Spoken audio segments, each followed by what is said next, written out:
Denise Su. I'm the curator of paleobotany and paleoecology at the Cleveland Museum of Natural History.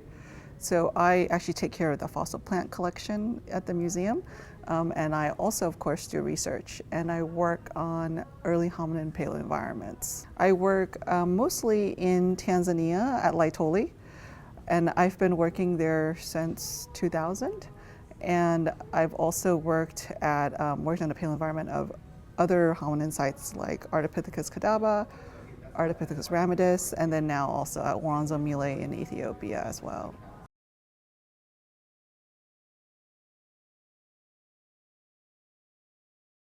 I've always had an interest in paleontology, I suppose, is really what it is. When I was small, maybe about 4 or 5, I can't remember the exact age now, my parents brought home this series of books, Time Life books. And one of the books was Early Man by F. Clark Howell. And so I couldn't really read yet then, but I really loved the pictures in that book. All the excavation photos, the reconstructions, the fossils.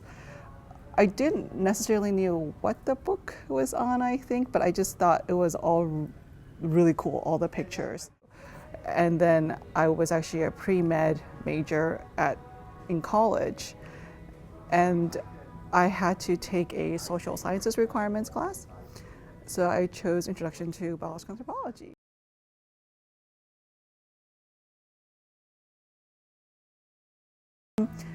I think it's just a discovery, and that's probably central to all scientists, just discovering something new. And for me, especially out in the field, being able to find fossils, finding fossils that no one else has not seen the light of day for 3.6 million years or more. That's quite something. And also just learning about new things, and you just don't really know what to expect. You have a certain idea of what your results might be and what you might see, but a lot of times the fossils, the data will just surprise you, and to me that's one of the coolest things about doing this. It's just it's always something new. You're always learning, and it's always something different. So, where did you go to your undergrad? UC Berkeley. At Berkeley, okay, great. Yeah. And who was your first anthropology class with? It was actually with Augustine Fuentes. The Augustine Fuentes. The Augustine Fuentes. I'm pretty sure he doesn't remember me. I was, well, he was a professor, and we had a ton of I mean, a class like that is what, 400 or 500 people? Wow. So I think we had over 10 TAs, and he had just finished his PhD, and he stayed on for another year, I think, just to teach some of the classes that needed teaching.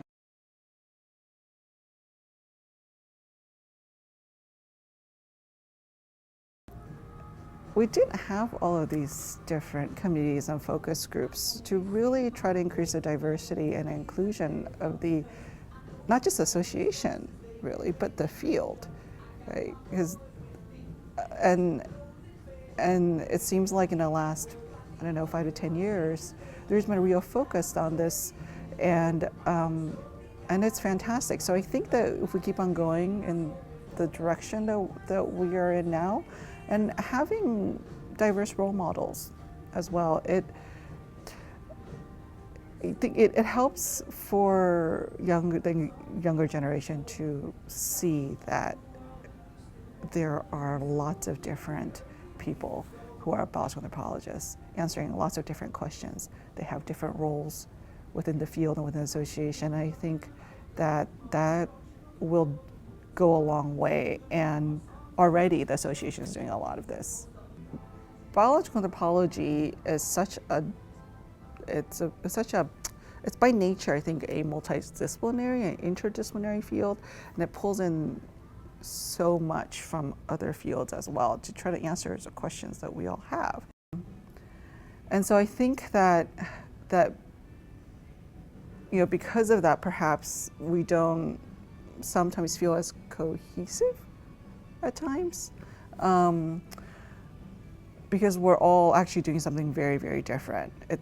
But at the same time, that's a strength, I think, as long as we know how to use that and how to come together.